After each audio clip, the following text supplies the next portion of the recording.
Hola, ¿qué tal? Bienvenidos. Estamos en esta ocasión ya en nuestro noveno devocional basado en la primera epístola del apóstol San Juan. En esta ocasión vamos a meditar en primera de Juan, capítulo 4 del versículo 17 al capítulo 5, versículo 5, y tiene por título Amar, honrar y obedecer. Amar, honrar y obedecer.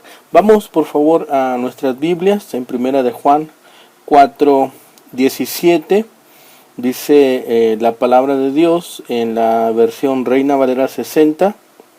En esto se ha perfeccionado el amor en nosotros, para que tengamos confianza en el día del juicio. Pues como Él es, así somos nosotros en este mundo. En el amor no hay temor, sino que el perfecto amor echa fuera el temor, porque el temor lleva en sí castigo, de donde el que teme no ha sido perfeccionado en el amor. Nosotros le amamos a Él, porque Él nos amó primero. Si alguno dice yo amo a Dios y aborrece a su hermano, es mentiroso. Pues el que no ama a su hermano, a quien ha visto, ¿cómo puede amar a Dios a quien no ha visto? Y nosotros tenemos este mandamiento de Él: el que ama a Dios, ame también a su hermano. Todo aquel que cree que Jesús es el Cristo, es nacido de Dios, y todo aquel que ama al que engendró, ama también al que ha sido engendrado por Él.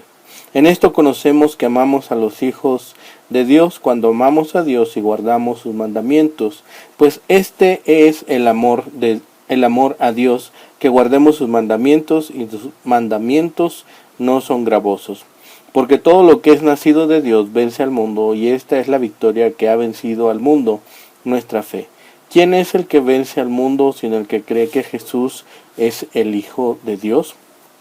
Bien, en este noveno devocional estamos ahora observando que el énfasis que usa Juan está basado en el hecho de que los creyentes se amen los unos a los otros. Pero ahora pasamos a un tema más profundo y más importante: el amor del creyente hacia el Padre. No podemos amar a nuestro prójimo o a nuestro hermano a menos que amemos a nuestro Padre Celestial. Primero debemos amar a Dios de todo corazón, y luego podremos amar a nuestro prójimo como a nosotros mismos. La palabra clave de esta sección es perfeccionar.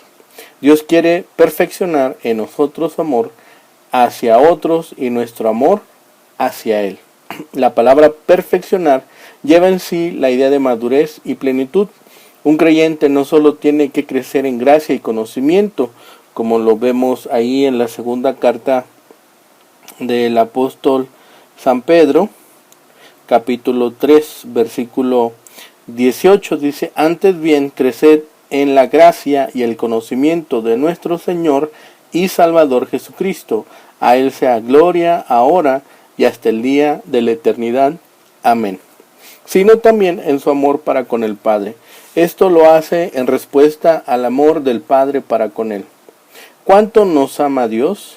Lo suficiente como para mandar a su Hijo unigénito a morir por nosotros. En Juan 3:16. Él ama a sus hijos de la misma manera que ama a Cristo. Y Jesús nos dice que el Padre quiere que sus hijos tengan el amor con el que Él amó al Hijo. En otras palabras, la vida cristiana tiene que ser una experiencia diaria de crecimiento en el amor de Dios. Involucra el hecho de que el creyente llegue a conocer mucho más profundamente a su Padre Celestial a medida que va creciendo en amor. Es fácil fragmentar la vida cristiana preocupándose más en conceptos individuales, dejando de lado el cuadro total. Un grupo puede enfatizar la santidad e instar a los creyentes a conseguir la victoria sobre el pecado. Otros pueden promover el testimonio o la separación del mundo, pero cada énfasis en realidad el resultado de otra cosa: el crecimiento del creyente en su amor hacia el Padre. La gran necesidad universal dentro del pueblo de Dios es el amor cristiano maduro. ¿Cómo puede entonces, meditemos un poco hasta aquí, cómo puede saber el creyente que su amor por el Padre está siendo perfeccionado? En la lectura que hicimos, Juan sugiere 4 evidencias. Vamos a ver estas 4 evidencias. Son primeramente confianza, sinceridad, obediencia gozosa y al último victoria.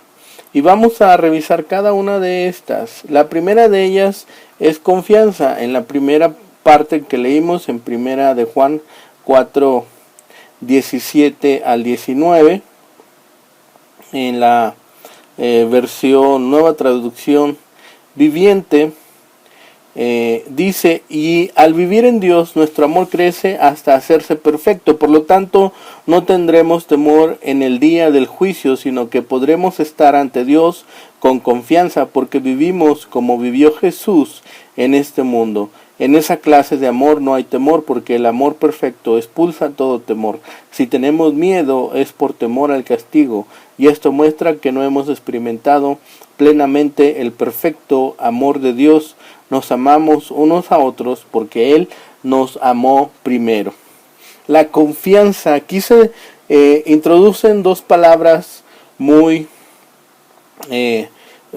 flamantes, muy brillantes en el vocabulario de Juan: temor y castigo. La palabra confianza puede significar libertad para hablar. No quiere decir una desfachatez, un descaro, un desenfado para hablar. Un creyente que experimenta el perfeccionamiento del amor crece en su confianza en Dios. Tiene un temor reverente de Dios y no miedo al castigo.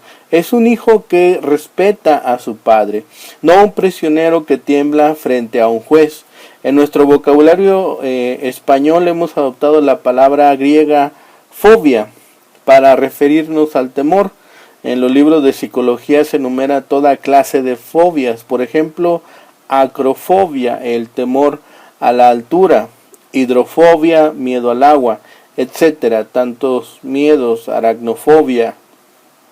Juan está escribiendo acerca de la crisisfobia, el temor al juicio. Juan ya ha mencionado esta solemne verdad en Primera de Juan. Vamos a revisar Primera de Juan, capítulo 2, versículo 28. En la versión Nueva Traducción Viviente dice: y ahora, queridos hijos, permanezcan en comunión con Cristo, para que cuando Él regrese estén llenos de valor y no se alejen de Él avergonzados. Y ahora, en esta porción que acabamos de leer, también vuelve a retomar el tema. Si la gente tiene miedo, se debe a que algo del pasado le persigue, algo del presente le molesta o algo del futuro le amenaza. Quizás sea una combinación de estas 3. Un creyente en Cristo Jesús no tiene temor del pasado, del presente ni del futuro, porque ha experimentado el amor de Dios, y este amor es perfeccionado en Él día tras día. Está establecido para los hombres que mueran una sola vez, y después de esto el juicio, en Hebreos 9:27. Pero un creyente no le teme al juicio futuro, porque Cristo ha sufrido el juicio por él en la cruz.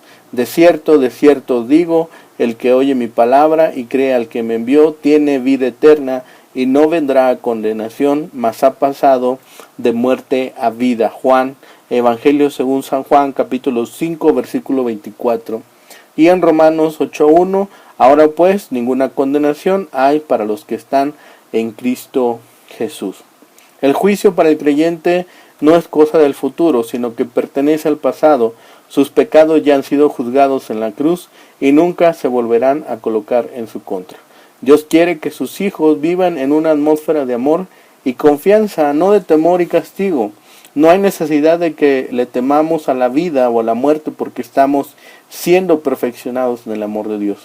¿Qué nos podrá separar del amor de Cristo? ¿O quién nos podrá separar del amor de Cristo? Dice el apóstol en la carta a los Romanos, capítulo 8, versículos 35 al 39, dice: ¿acaso tribulación, angustia, persecución, hambre, desnudez, peligro o espada?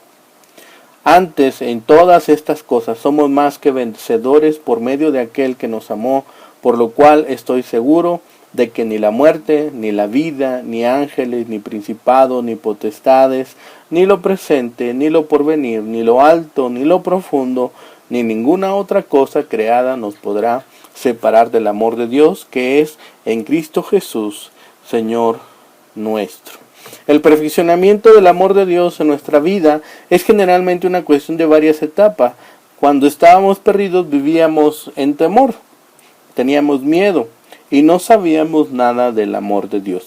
Después, al confiar en Cristo, encontramos en nuestro corazón una mezcla de ambas cosas, tanto temor y amor. Pero a medida que fuimos creciendo en la comunión con el Padre, el temor se fue desvaneciendo gradualmente y el amor solo fue tomando el control de nuestro corazón.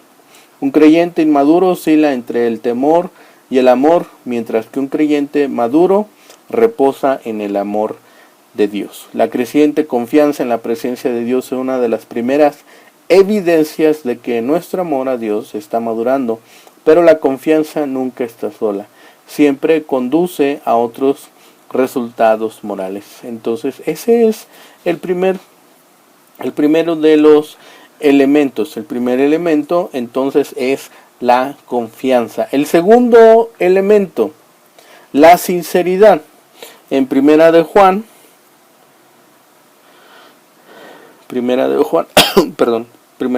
capítulo 4, versículo 20 y 21, en la Nueva Traducción Viviente, dice: si alguien dice ama a Dios pero odia a su hermano en Cristo, esa persona es mentirosa, pues si no amamos a quienes podemos ver, ¿cómo vamos a amar a Dios a quien no podemos ver? Y si Él nos ha dado el siguiente mandato: los que aman a Dios amen también a sus hermanos en Cristo. La sinceridad aquí aparece por séptima vez en la carta. Si alguno dice, hemos encontrado varias veces esta frase importante y en cada oportunidad vimos que tenía a continuación una advertencia contra el fingimiento. El temor y el fingimiento generalmente van juntos. De hecho, nacieron juntos cuando el primer hombre y la primera mujer pecaron.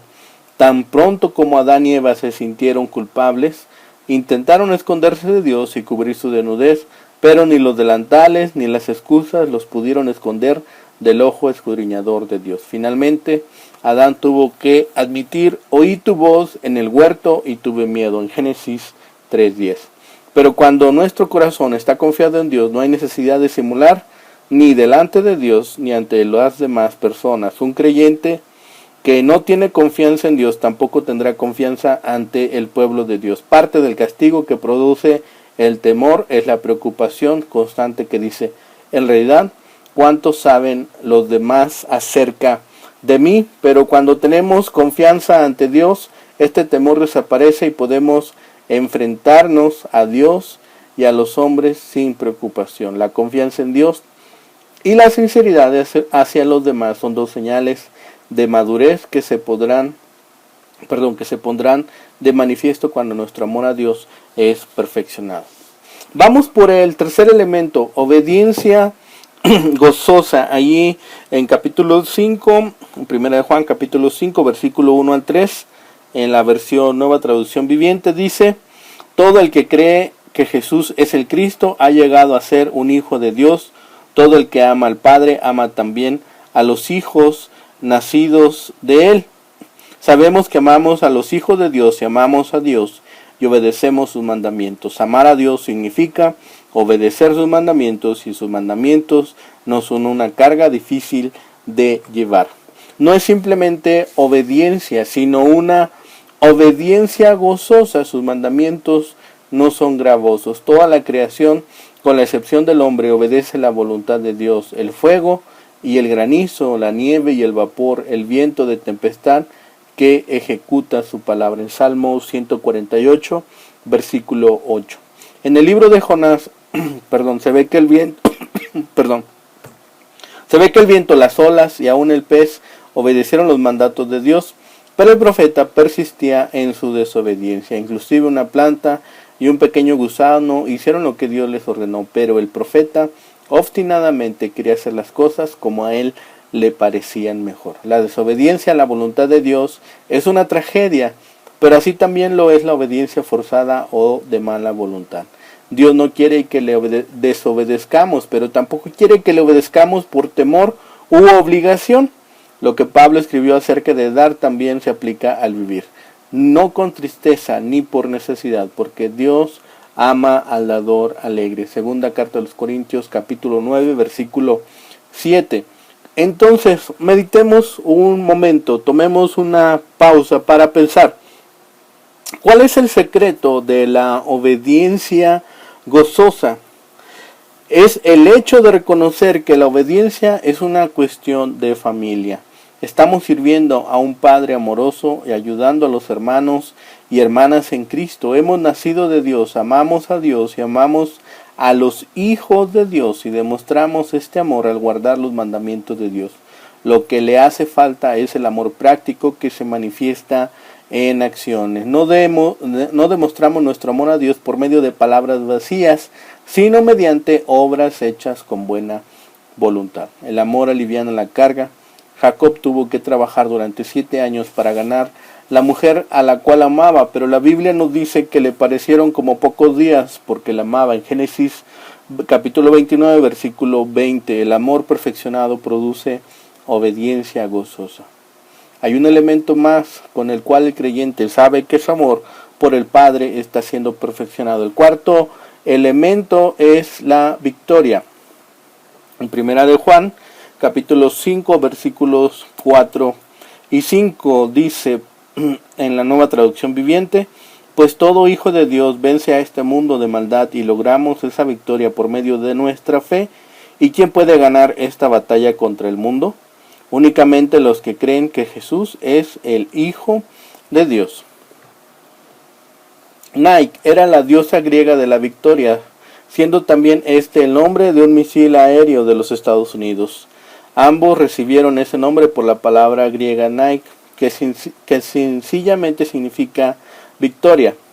¿Pero qué tiene que ver la victoria con el amor maduro? Los creyentes viven en un mundo real y se enfrentan con obstáculos tremendos. No es fácil obedecer a Dios, diríamos. Es mucho más fácil dejarse llevar por el mundo, desobedecer a Dios y hacer lo que a uno le parece, pero los creyentes son nacidos de Dios.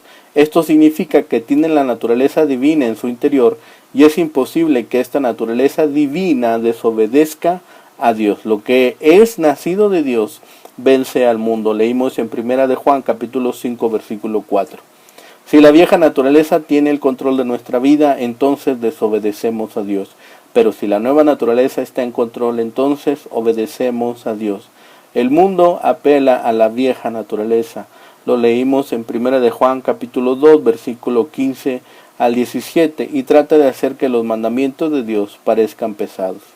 Nuestra victoria es resultado de la fe y crecemos en la fe a medida que crecemos en amor. Cuanto más amamos a alguien, más fácil es confiar en esa persona. Cuando más se perfecciona nuestro amor a Cristo, también se perfecciona más nuestra fe en Él, ya que la fe y el amor maduran juntos. La palabra vencer es uno de los términos favoritos de Juan, la utiliza en primera de Juan, aquí en capítulo 2, versículo 13 al 14, con relación a vencer al diablo, y lo usa otras tantas en Apocalipsis para describir a los creyentes y las bendiciones que estos reciben. No está describiendo a una clase especial de creyentes, más bien está utilizando la palabra vencedor como un nombre para el creyente verdadero. Somos vencedores porque hemos nacido de Dios. Ser nacido de Dios significa participar de la victoria de Dios. Si usted quiere tener victoria en esta vida, necesita ser nacido de nuevo en Dios por medio de Cristo. La identificación con la victoria en Cristo nos hace recordar las numerosas oportunidades en que leemos como Él es a la carta de Juan. Como Él es, así somos nosotros en este mundo. Primera de Juan capítulo 4 versículo 17. Debemos andar en luz como Él está en luz. Primera de Juan capítulo 1 versículo 7. Si decimos que permanecemos en Cristo, entonces debemos comportarnos como Él lo hizo. Primera de Juan capítulo 2 versículo 6. Sus hijos tienen que ser en la tierra lo que Él es en el cielo. Lo único que necesitamos hacer es reclamar esta maravillosa posición por la fe y luego actuar en base a ella. La fe victoriosa es el resultado del amor maduro. Cuanto mejor llegamos a conocer y amar a Jesucristo, más fácil resultará confiar en Él para las necesidades y batallas de la vida. Es importante que ese amor en proceso de maduración se convierta en algo práctico y normal en nuestra vida diaria. Ahora, tomemos otro espacio.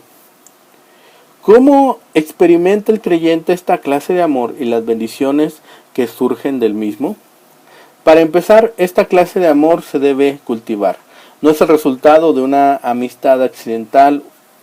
Un estudio previo que hemos hecho en las en los días anteriores, señalaba que el creyente se va deslizando por etapas hasta caer en el mundo. Primero, amistad con el mundo. Luego, manchado por el mundo. Una tercera etapa, amando al mundo.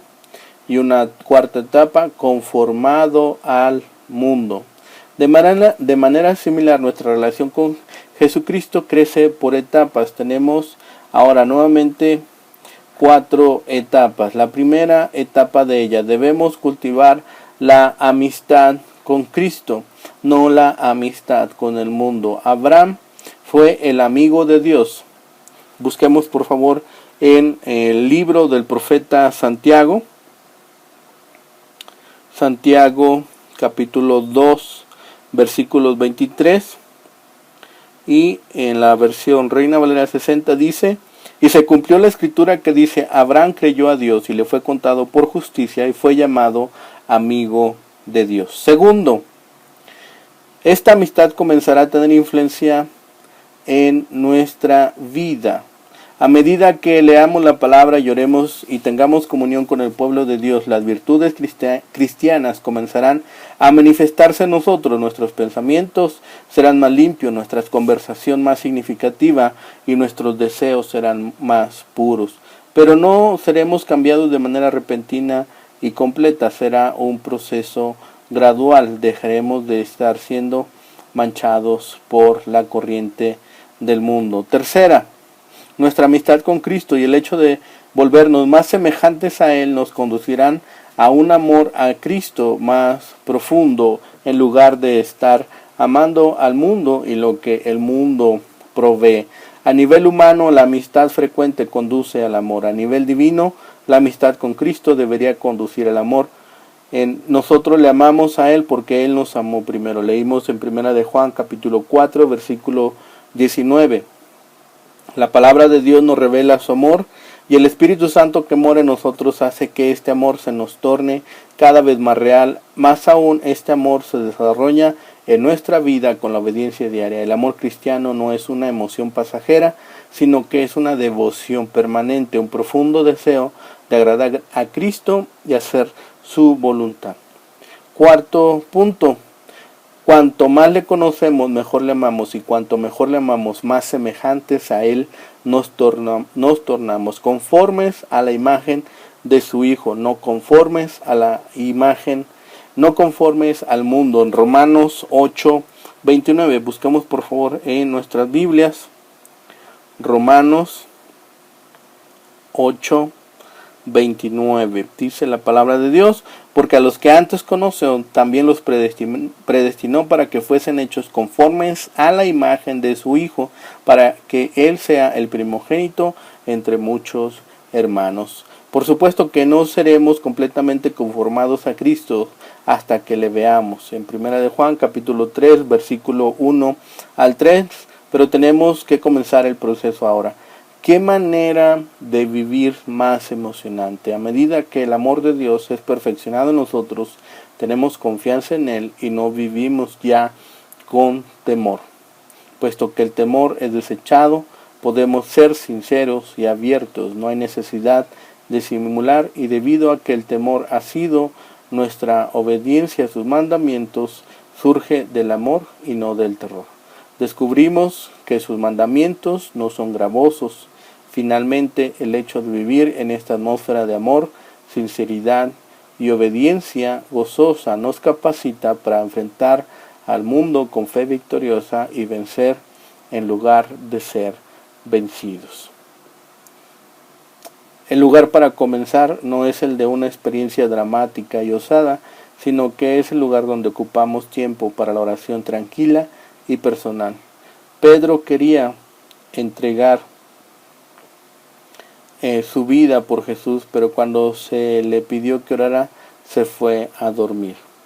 En el Evangelio según San Lucas, capítulo 22, vemos como Jesús va a orar al Getsemaní, lleva a sus seguidores más cercanos y les pide que estén orando por él.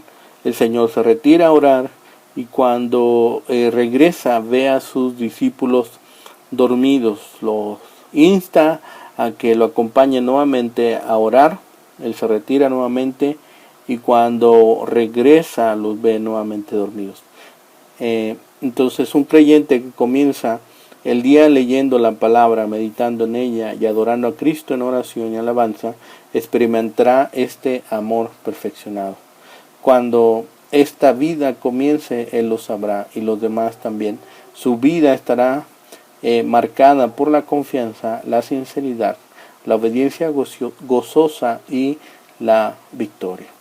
Entonces estemos pensando en lo que la palabra nos ha mostrado hoy, en cómo un creyente o como una persona que ha decidido seguir a Cristo, cómo puede saber esta persona que su amor por el Padre está siendo perfeccionado. Estos 4 elementos que hemos visto el día de hoy nos ayudarán a reflexionar en ello. Por mi parte es todo. Agradezco a Dios por este tiempo que hemos pasado juntos y si Dios nos concede, el día de mañana estaremos concluyendo esta serie de devocionales, esta serie de 10 devocionales basados en la primera carta del apóstol San Juan. Por mi parte es todo. Les agradezco a ustedes también por este tiempo. El Señor les bendiga. Hasta pronto.